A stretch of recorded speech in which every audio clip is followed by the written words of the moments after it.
Thank you all for participating in this community. Not only participating by practicing with us and studying with this community, but also by supporting us financially, which many of you do.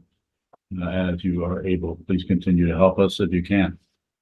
This evening's Dharma talk is titled Seek nothing. Seek Nothing. I've probably given this talk, as I've given every talk over and over again. This is another title, but it's basically about a consciousness. It's about awareness, and the awareness that wants something is not pure consciousness, not pure attention. Even pure attention or pure shikantaza is still not consciousness only. There's work to be done, but that's the place to start. You can sit down and you can do the best you can to sit in a radical situation of just attention to what moves. This is how we start. What shows up in the mind stream may seem aggravating or difficult or challenging or just any number of things, but it's not about what it is. It is not about the content. It's just about I guess you'd call it an act of just observing that. Just smelling, tasting, touching, hearing, seeing, thinking, feeling, remembering. Very, very simple consciousness. And when I say in the title is Seek Nothing, it's pretty hard to not be looking for something somewhere. So, but the teaching part of it is so that you'll be very aware of how much you're seeking, not that you can accomplish some kind of status, some kind of position of not seeking anything. That's unlikely that will occur, at least not right away. It may at some point. It may wear out. The whole thing of grasping, passion may run out of steam if there's no identity behind it that wants something. If you want something, you're going to seek. So when I say don't seek, I'm trying to get you, each one of you who are meditators, there's no person here that isn't a meditator. I'm trying to encourage you to watch the way you look for something else and see if you can find the area in there. It's very subtle. It's not a grasping, manipulating, controlling kind of thing. It's more like just being aware of it. Just being aware that it's almost like there's a hand reaching out to grasp something. There's a series of concepts that are looking to go out to sort something out, figure something out, conclude something about something. It's always about awareness. It's about awareness, not about success. There's no success. If you think there's success, this is not the spiritual path as I understand it. Maybe the spiritual path as other teachers understand it. Not here.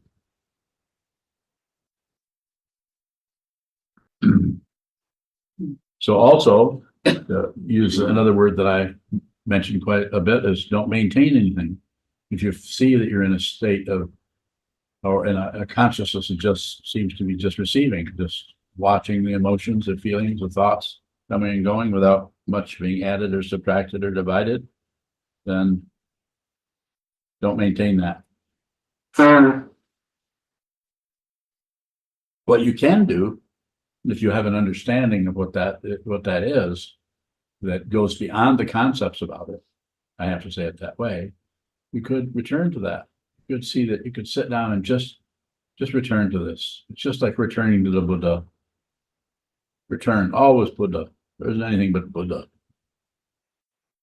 How else are we going to describe it? How else is anyone who sees what this is going to describe it in a way that is not going to mislead you, but it's not going to pretend to do it for you, and will possibly be encouraging to you? And that encouragement can show up lots of different ways. If you're really close to the teacher, you may get this over your head. Maybe not literally, I'm probably not going to strike someone, but I may strike you in other ways. It's been happening a lot in the last few years. I don't decide on that. I don't make decisions.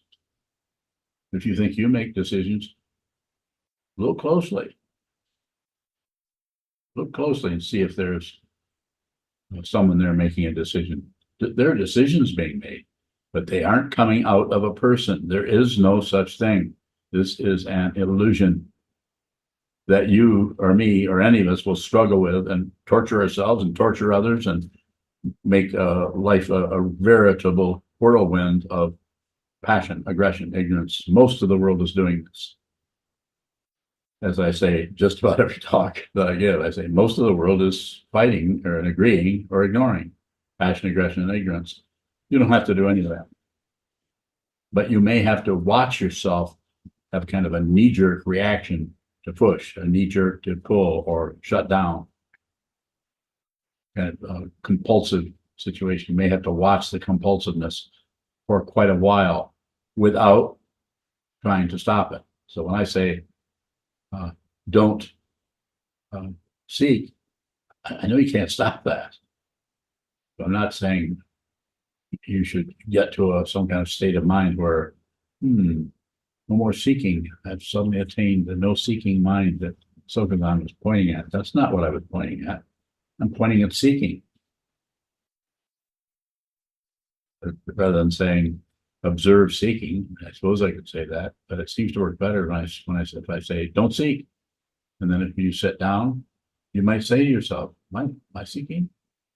Is there a seeking going on here? Or is there just receiving whatever shows up, whether it's blue or violet or sharp around the edges or dull in center? Receive this insane mandala, this crazy otherness that is so damn convincing. It's so convincing. Most people are operating of belief in this and that, right and wrong, up and down, back and forth, life and death. You don't have to do that. If you want to, then continue to do that. Eric. Yes. I guess this brings up a question. Is this like a fundamental difference between like Buddhist and Sikhs and Buddhist and Hindus? Like we are supposed to observe and not seek and just receive? So as I said, it's pretty hard not to seek, but it's about being aware of the seeking mind, being aware of bring the awareness to that part of the consciousness that is wrapped up in not with passion, grasping, blaming, judging, evaluating, this way and that way, passion, aggression, pushing, pulling, destroying, getting rid of. We need to be aware of that. The only way we can see that there is no self is to actually be aware of the illusion that the self is promoting, because that's where it's getting its hot dogs at. That's where it's getting its nourishment, is from the passion. It doesn't matter if the passion ends up in success or the passion ends up in failure. It's just as long as it's some kind of a polarity within the illusion that looks like, oh, that didn't work. Maybe I should try this, or this is working pretty well. Don't bullshit yourself. Don't do it. Just observe the confusion of the mind. This is a profound and vast illusion that you can see if you're a human being and you're listening to this old man and what this old man is pointing at. All I'm saying is you don't have to believe anything, disbelieve anything, or ignore anything. You can turn away from this teacher for the rest of your life and just look at your mind. You might have to hold still and find a wall or a rock or a tree stump where you can just watch what comes and goes and comes and goes. I'm not saying you can't do that by yourself. I just say it would be very difficult. That's why the algorithm called the 3 jewels was created centuries and centuries, thousands of years ago, to give you some kind of a structure. The teaching person, somebody who seems to have some understanding in this area, someone who is sane, someone who's no longer fighting, no longer agreeing, disagreeing, or shutting down on anything. So what position do they have? Do they have a position? And if there is a position, is there someone who has the position?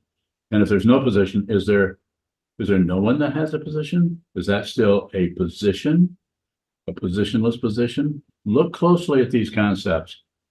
Don't take anything for granted. Don't believe a word I say. Consider what I'm saying but take it to the wall, take it to the cushion. Take it into your own bedroom or your own meditation room or your own backyard, your back porch, or wherever you sit, either with a community or by yourself, however you happen to do that. And just observe this. Not easy, not easy, not easy. Eric, more? I have more. I'm trying to figure out how to ask the breakdown of concept, like what happens and how to observe things as the concepts break down. So I'm still trying to figure that question out. Well, that's good. I can say a little bit more about it as you begin to see how that works, you will feel like you know less, you understand less. This is entering the spiritual path. Is the kind of knowledge that is showing up is not relative. It has a relative area to it that's very powerful. And some teachers are able to make use of that in such a way that they might as well be waving a magic wand in your mind stream to show you what this is conceptually.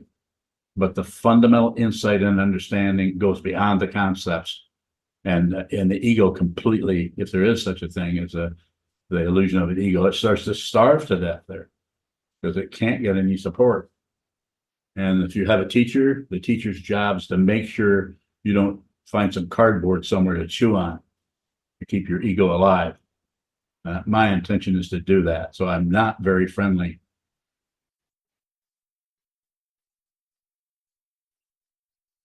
It's a spiritual friend, a companion in the virtue, as is traditionally talked about, not someone who buys into your self-deception.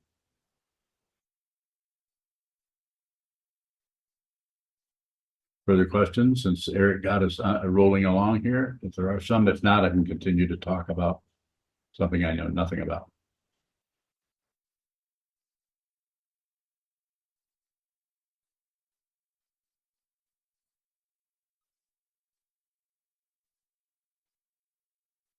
Yes. Divine, if there is no self, then how can there be self-deception?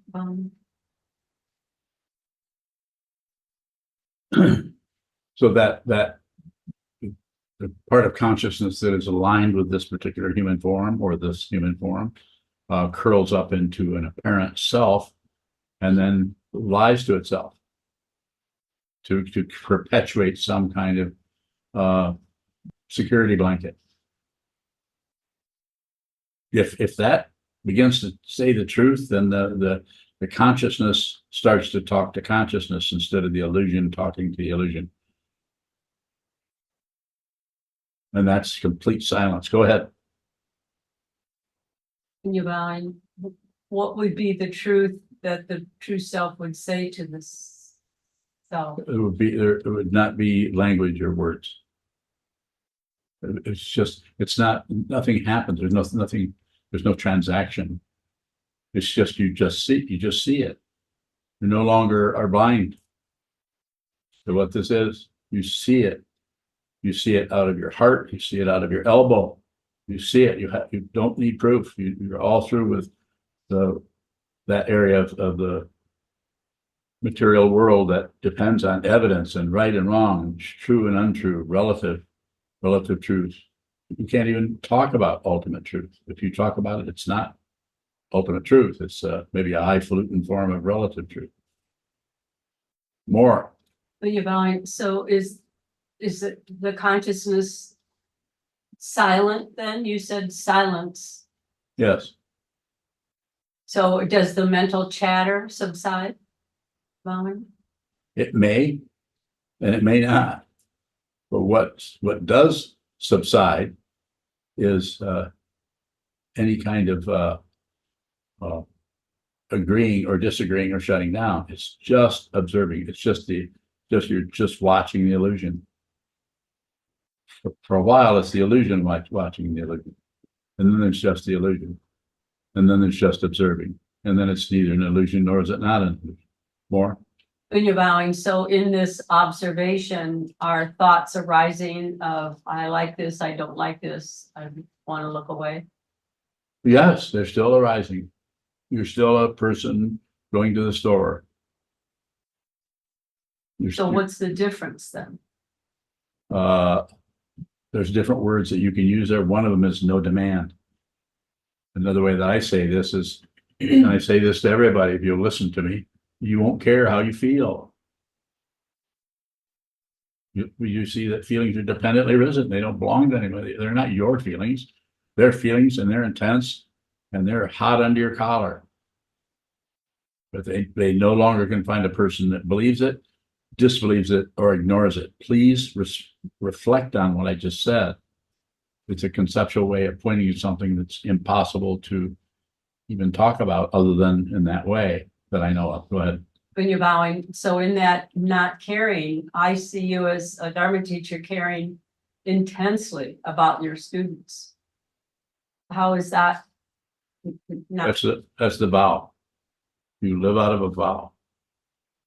Once you've received this vow, it might not kick up in the first 10 years, but once the vow takes over, as you slowly see there's no solid self, there isn't anything left but the vow. You're still here. And in this situation, you're a monk, so you're part of this long lineage. Without that lineage, it's very hard to do this. It's very hard to sit on a garbage can in Walmart's parking lot and teach the Dharma. You could try it, but Sanho. Sanho, can you hear me?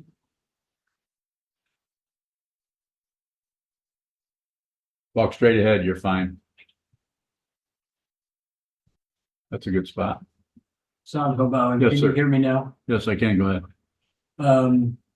For those of us who have not yet been fortunate enough to have a robe, how do we prioritize the vow?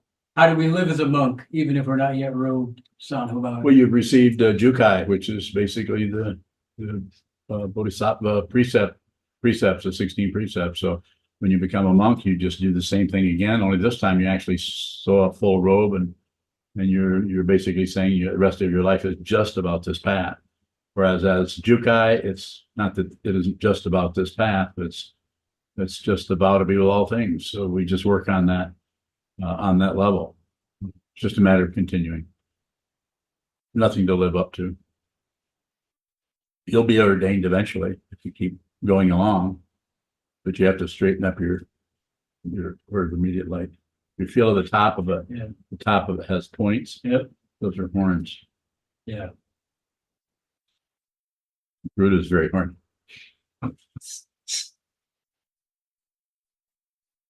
Still smiling, so is there another question? Sanho bowing. Well, I was smiling for a couple of reasons, but I need to be an attorney, but in service of the Dharma. So you need to be an attorney. I'm not wouldn't take that away from you. There's No. all kinds of people that are counselors and acupuncturists. There's just forklift driver, all kinds of people doing different things. I'm not saying we don't have a society where it supports the spiritual path where we can all just sit here and be monks 24/7. So go ahead. Sanho bowing. The second part of that, though, was in service of the Dharma. Yes. So such a war-based career, do you see a clear way to do that on behalf of all beings? Such a what kind of career? A warlike, combative? Being an attorney? Yeah, but the interesting thing about it, of course it is, but you need to what a great way to participate in society. Really, you know what I'm saying? When you're actually right in the mix of the whole thing where people are judging, evaluating, using laws to beat each other up or to win or to get ahead. And you have the advantage of being in there and knowing that everything that comes and goes is fundamentally an illusion. So you're who better to deal with that illusion than someone who is on the path, someone who's a monk, someone who gives everything the benefit of the doubt, no matter how firm and solid it looks, or is backed up by whatever laws. So because the whole world is operating I mean, I could come up with examples, but you already know what I'm talking about because you're an attorney. So you deal with this kind of thing one form or another, especially with inmates in prisons that you were just telling me about in our interview this morning. So we just do the best we can with it. There's no way to make any mistakes. There's no way to do anything wrong. It's just but it needs to come out of the awareness if possible. And so the more you can do sitting meditation, and I know you sit quite a number of hours every week. So I'd say continue to do that. I don't see any issue at all, any problem, other than at some point you'll be ordained. Anything else? Sound Hobauer. I put a gift for Ondo in my cubby, and I just thought I would tell her that because I don't know if I'll see her later. Was that because she had a birthday? She's going to be 78, is it? Or what is it? Happy birthday to you. Nobody else can sing, just me. Happy birthday. No, you better help. To you. Happy birthday, dear. Ondo. Happy birthday. He's very embarrassed now. Yes, so. Yes, so there's some gold bullion in your cubby. Good for you. Other questions? Sano, anything? Other questions? Here? Yes, sir. Yoke bowing question from Spool String in the UK. Is awareness separate from time and space? Bowing. So I would say, let's say it this way, consciousness doesn't have an existence. So therefore, something that shows up in time and space is part of the illusion. It's just something that consciousness is doing. It's like as if consciousness said, I think I'm just going to be space. Or I think I'm going to fill up the space with asteroids. That gets kind of boring. So go around a few million years, and the next thing we know, there are parameciums and amoebas. You see what I'm saying? I mean, consciousness is doing all kinds of crazy things. They come up with all these insane human beings that are trying to kill each other. Isn't it interesting that humans can be so extremely intelligent on one level and then just totally insane on another, where they can actually kill their own kind? Why would human beings kill each other? That why question just never comes up with some kind of a solid understanding, other than the three poisons which rotate around a self that wants control and wants to win. That's very competitive stuff. Not wrong, just difficult. Yes. Yoke bowing. Second part to Spool String's question is awareness the expansive void within? Nah. No, it's not. Not the expensive way. You're supposed to say, well, what is it then? And I would say, what? Find out. Don't believe that. You're not going to believe me anyway. If people believe me, then I could just tell you. You wouldn't have to do anything. You could, there's something called certain kinds of religions do that. Just believe what they say, and you don't have to do anything else. Just put everything. You don't have to do anything at all. Just do it their way. That's probably as valid a way as any to go in circles. Further questions? Eric, you have another one? Or this is the one you were trying to... Well, no, I just wanted to respond to Spool String. He had a good question. I'm writing some notes and stuff. I'm comparing the mind, because Neil deGrasse Tyson thought he could do psychology. So I was fundamentally writing something out about astrophysics and the mind and how structure is built for the most part by whoever gives it to you. And so we're talking about time and space and the collapse of that into a singularity like a black hole, and it's kind of like the mind. So he had some questions, and I'm thinking about these things too. So thank you. Thank you. Thank you. Yes, sir. Choose a mind. If the self is seen through, can seeking still appear? Louder, please. If the self is seen through, can seeking still appear? Yes, Ken. There's just no seeker. And so therefore it's just dependently arisen. Just like a muskrat running across the yard. The seeking is still happening in forms of dependent origination that happens to show up as a muskrat. But it also can happen as a human being with incredibly powerful intelligence that also can seek something in such a way that is completely penetrating, insightful, and goes right conceptually to the bottom of what this is. But there's no ego. There's just brilliance. It's called prajna. It's called wisdom. And it's without a goal. And it's without an MO, methodology. There's no structure to it. It just sees it. You could say that that is a kind of seeking that just goes to it. It sees because there's still a human form. There's still ears, nose, tongue, body, mind, but there's no greed. And if there is any kind of passion, it's just it's like an engine running. That's all it is. It doesn't go anywhere. Doesn't need to. The heart just pumps. Doesn't do anything, just pumps. More? Use I'm buying.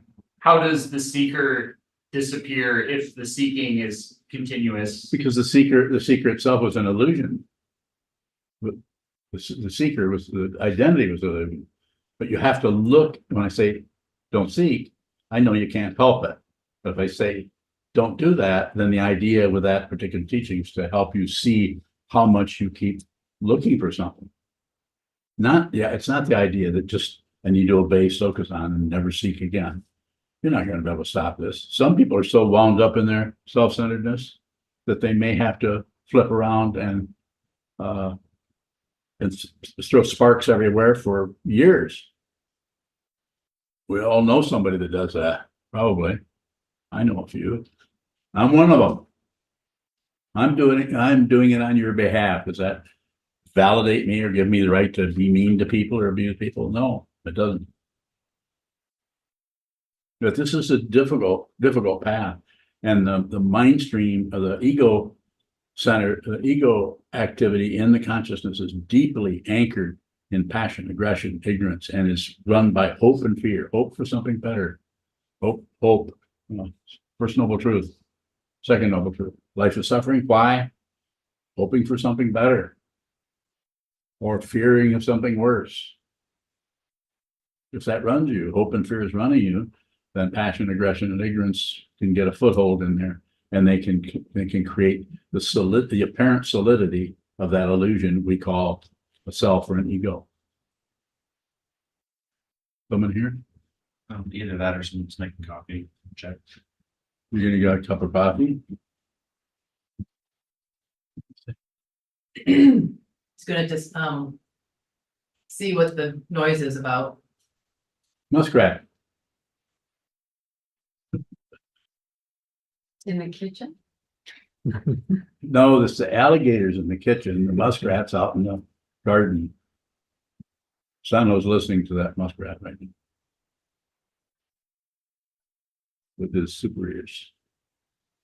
Is there another question in any direction at all? Yes. Bowing, you call this a difficult path. Your teacher has called this the hard way. Yes. What is difficult about this? Because to make the transition from the gaining idea, the spiritual materialism that we're all swamped by the first few years we practice this, we keep thinking that, well, if we just do this, we'll start to feel better, get better, we'll improve. There'll be less this, less that, more of that, more. And there are teachers who teach that way. Quite a number of them. I'm not against that. I would say if you can find a teacher that can teach you in that way, go talk to them. If you're already a student of mine and you're in this room, you might want to talk to me first. Get my permission. I will grant you permission to leave and go another way. I've done it before. I will not argue with you about it. I don't want to get in the way of what you need to see. What you might need to see might not be something that I'm endeavoring to point out. You might need to see this other crap for a while. Or you might be able to see the brilliant sunshine of realization coming from another teacher. I don't know. Possible. Anything is possible. Yes, Oh, divine. So then you're talking about difficulty being. What you were just saying just now, I lost it. Um, Making the transition from a gaining idea to yes. what? Very good. Thank you for helping me with that. Making the transition from a constant looking for proof or for success or looking to get your negativity coming, go, here I go again. And this negativity is never going to go away. And constantly reifying that whole craziness of the mind rather than just seeing what it is. So eventually you make a transition, and this is my way of saying it, over from believing your thoughts and ideas and your emotions over to consciousness only. It's like your allegiance shifts from just thinking, producing, spitting out words and concepts and ideas and judgments towards other people. Somebody does this, and you say that. Somebody else does this, and then you say this. Or maybe you don't say anything. Maybe you just think it, or maybe you just brood about it, or get irritated about what other people are doing and what they're saying. Some kind of internal gossip going in.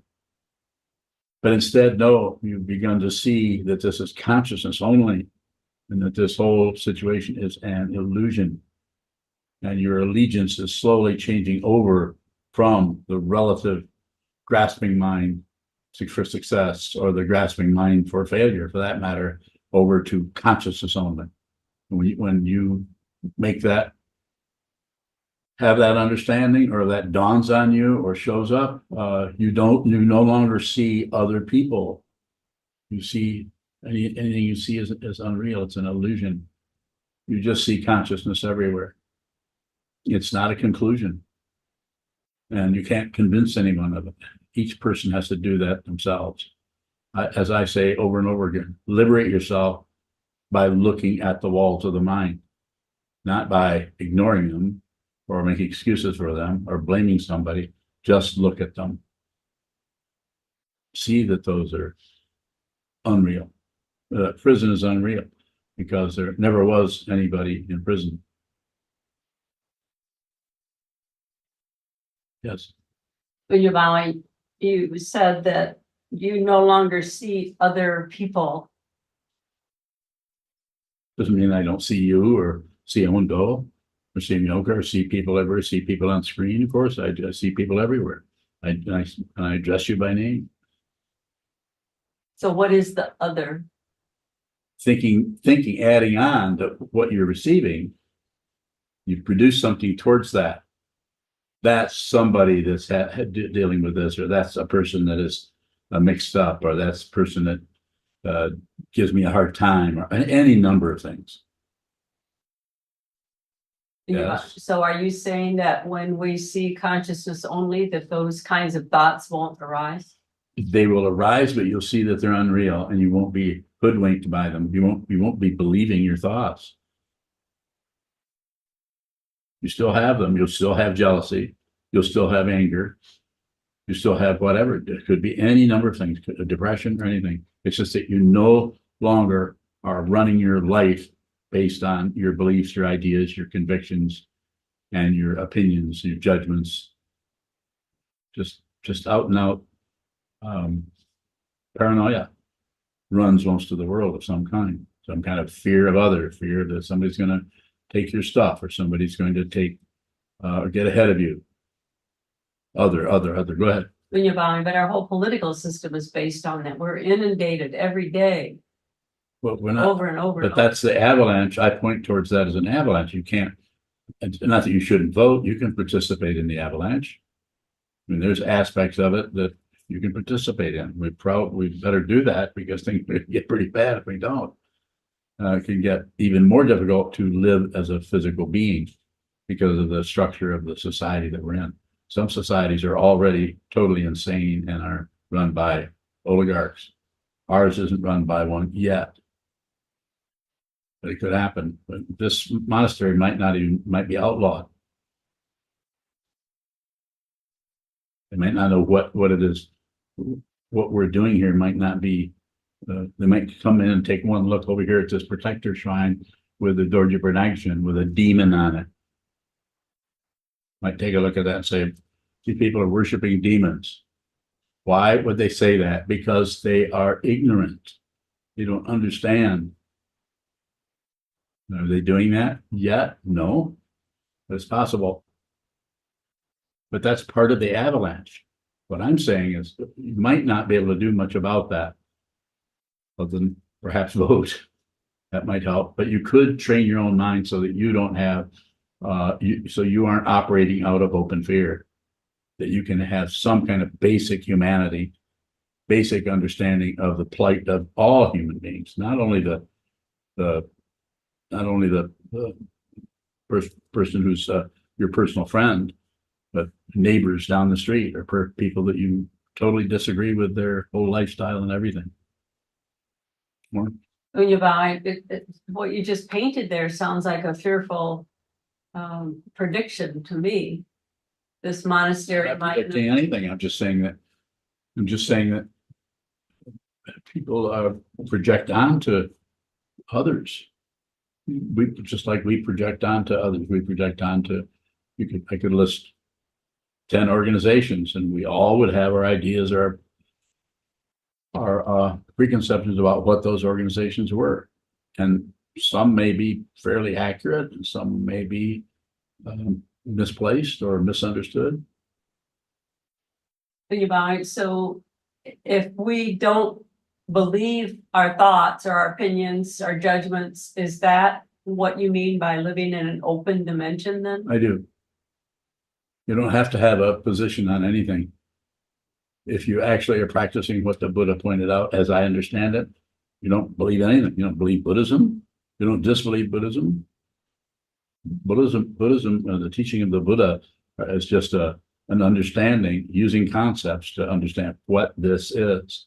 This is unreal. It is an illusion. It doesn't mean that it's not solid. That's the very thing that makes it an illusion. This is so convincing. More questions? Thank you. Please don't hesitate. If you have questions, you have a few minutes left. Let's go there. Yes. Yoga bowing. Does seeking begin with belief? Pardon me? Does seeking begin with You belief? could, believing that there's something that you Bowing. need to do, or you need to get to, or excuse me. So to some extent that would be happening. But as I say, when I say don't believe, don't disbelieve, don't look away, you're probably going to do some of those. I certainly do all of those. But it's about being aware of those so that those don't get you by the lapels and drag you through the dirt of passion, aggression, ignorance, hope, and fear, right and wrong, up and down. Trying to get rid of your own suffering by blaming others for how you feel because they said this, did that. Yes, sir. Yoga bowing. What gives you, the teacher, direction? Bowing. Or what looks, yoga bowing, what looks like direction? Bowing. Just situations. And if you were to hang around me all day, you would have no idea how I come up with anything. Because I certainly don't. I do not keep a diary, nor do I read other people's diaries. Do you? No. You better not. You feel guilty. It's something you didn't do. Trying to yoga bowing. I was trying to think of the last time I saw a diary. I can't remember. Bowing. No, that's a diorama. That's a, yeah. Further? I'll stop joking with you if you have a further question. 玉红bowing.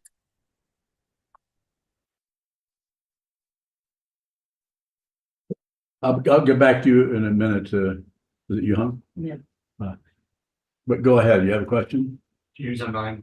How does that relative paranoia persist if other is seen through?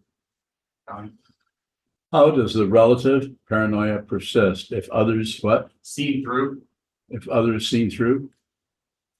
Because the landslide of dependent origination may be holding forth. That's why it's so difficult. Is because if there's still that if you're still having emotions that are positive, negative, and neutral, and they're going along, you conceptually understand that there's no solid self in the skandhas, form, feeling, perception, concept, consciousness does not add up to a me or an I. That can be very powerful relative conceptual insight, but it will not deal with that area of the consciousness if they're still grasping at a self based on a belief that something is true.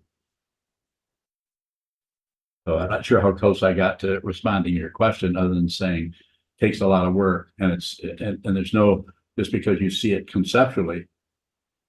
Conceptual, I'm speaking to you specifically because you have such an ability to see conceptually how things are. You get trapped by your concept because you're so clear about what you think about. Isn't that not true? You're going to shrug at that? Okay. I don't know what to do about that. I guess I'm confused. Can you help me out here?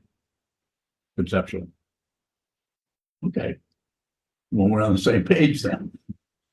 Do you see a little bit what I'm saying? I think so. We get wound up in that that conceptual mind can go a long way, even though there's been a fundamental insight into the not insubstantial nature of a self. We actually begin to see that, but there's still a lot of landslide left. This has been sometimes, even though the egos come apart, there's still the shrapnel of ego. I don't remember who, some teacher said that. Pretty good. Everything blew apart, but there's chunks of yourself laying around that keeps yammering at you about, you don't need to take that off from her or him or shrapnel. Do you know who said that? No? You, the way you're smiling, I was thinking maybe you remembered, maybe you said it. Did you say that? Maybe. Did you say that?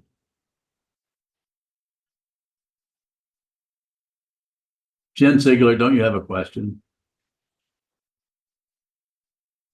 You come. I was gonna say Yuhong does. Jen bowing. Yong, she still got a question? I mean, nobody answered it, but I was talking to Yong, go ahead. 玉红报应. Thank you for helping her out, Jen. Yes. 玉红报应. I'm wondering, how does seek nothing apply to the mundane world, especially for job, like earning?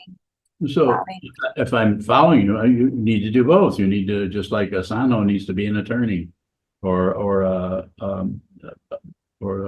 Milka needs to drive a forklift.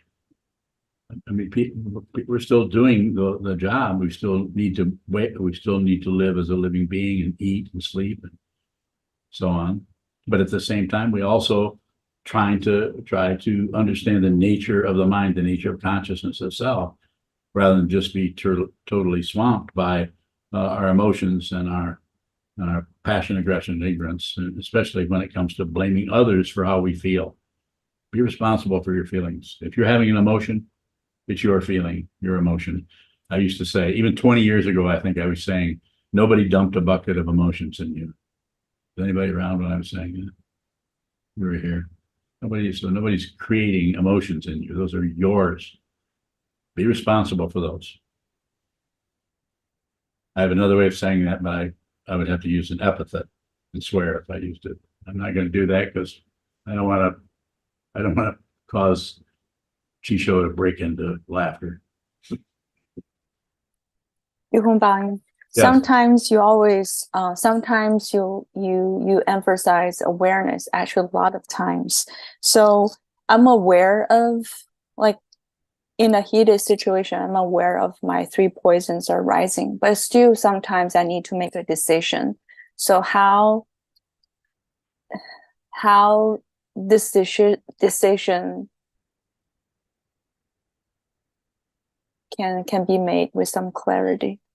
Go ahead and make it.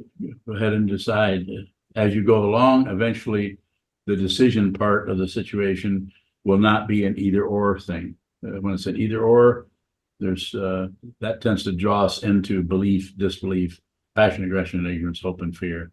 But if you just see clearly, sometimes this is called patience. My way of teaching that is, don't do anything unless you have to. If you're doing anything that you do not absolutely have to do, be responsible for your feelings. Be responsible for your feelings. If you're having an emotion, it's your feeling, your emotion. I used to say, even 20 years ago, I think I was saying, nobody dumped a bucket of emotions in you. Is anybody around when I was saying that? You were here. Nobody's creating emotions in you. Those are yours. Be responsible for those. you're just deliberately stirring up the crap in your own lot. You're complaining about the water being dirty, and you're the one that's stirring it up. Don't do it. Hold still. Watch the movement of everything. The fish of the mind. Watch them. Don't disturb them. Don't chase them. Don't ignore them. Don't do anything. Just observe, observe, observe. So you can see what this is. And then that part that you seem to be asking about it will be like it's like you just know what to do next. You don't have to make decisions. I don't make decisions about anything. If you lived around here or lived in such a way that you saw the way I function every day, you wonder how I did anything. But I don't really think much about anything.